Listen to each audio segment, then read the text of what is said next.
Good morning, Motor Rider World fans from the paddock here at Portimao, round one of the 2023 MotoGP World Championship. Just going to take you through a couple of updates from yesterday.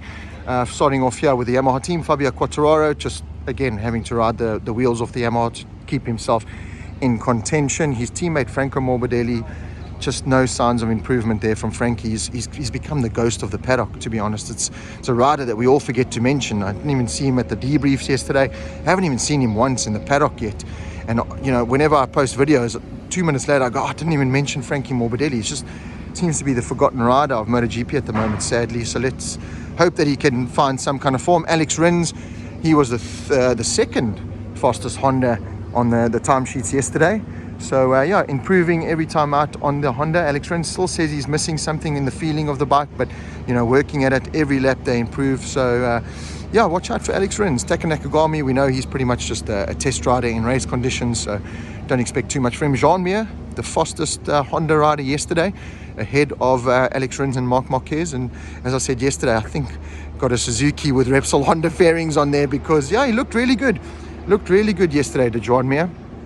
Very impressed with him. Marc Marquez talking down his chances, just saying, you know, we're not going to be in the fight. We don't have the feeling. We've got a lot to do. So he says that, but I'm excited to see Marc Marquez in the sprint race, certainly. And Sunday we know Marc Marquez will always pull something out the bag. And so yeah, I think watch out for Marc Marquez, certainly in that sprint race. That's just Marc Marquez in a sprint race just sounds so exciting to me. Raul Fernandez, not the greatest, not too bad, although I had a couple of crashes. The RNF Aprilia team suffering a little bit still. Miguel Oliveira, the local hero, he suffered a big crash yesterday and has hurt his ankle. He missed out on the media debrief. But from what I can hear this morning, an update for all you Portuguese fans is that Miguel is in a lot of pain, but he will ride, albeit in a lot of pain. So it's not sounding like it's going to be a great race weekend for Miguel, who, since he took that win in the first race in Portimao in MotoGP all those years back for Tech 3 KTM, just has had a torrid time at his home race. Yeah, Pol Espargaró on the Aprilia looking really good and consistent, along with his teammate Maverick Vinales. He had a great day yesterday, second fastest I think it was.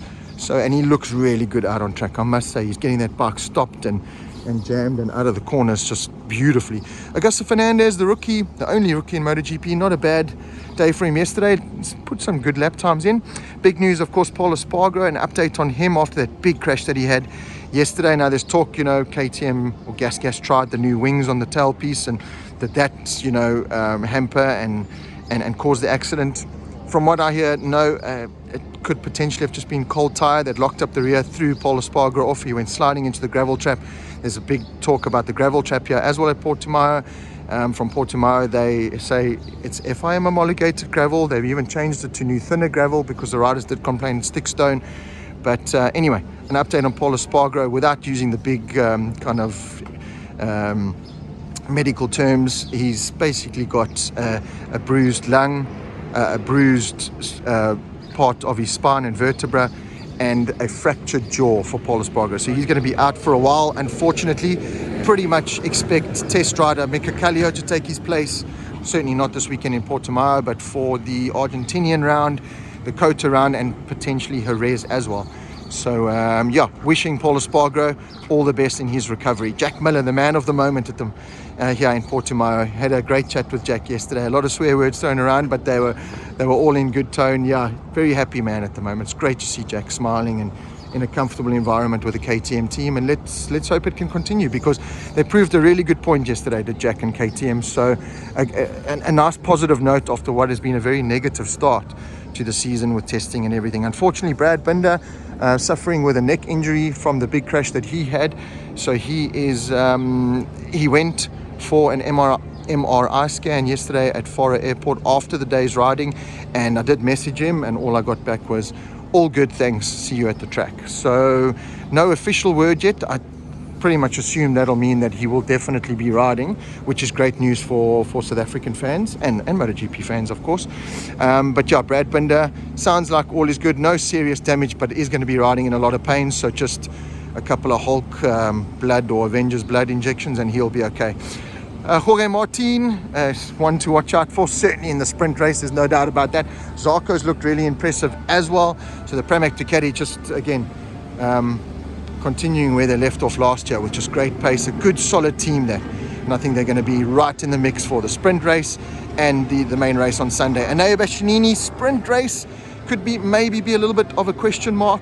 I think, certainly Sunday man comes to mind when you think of Enea Bastianini, but I'm so excited for the first ever sprint racing MotoGP. Can't wait for that. Pecco Bagnaia, he says they are ready to go racing on Saturday and Sunday, so he looked just fantastic out on track as well. A couple of little moments where he looked frustrated, but the champion's still very much the man to beat. Fabio Di Giannantonio got a lot of work to do. He's on a Ducati, and a lot of people want that ride, and at the moment not getting it right. I just think there's a mental block there for Fabio Di Giannantonio. I think he's just got to sort himself out mentally and just believe in himself a little bit more and to get those results. Alex Marquez, good day one for him, topped FP1 of course, and then finished 11th overall, and as I said yesterday, looking really good, looking comfortable, smooth and fast on that Gresini Ducati. So I think a dark horse for a really good result in the sprint race and on Sunday's main race, so watch out for him.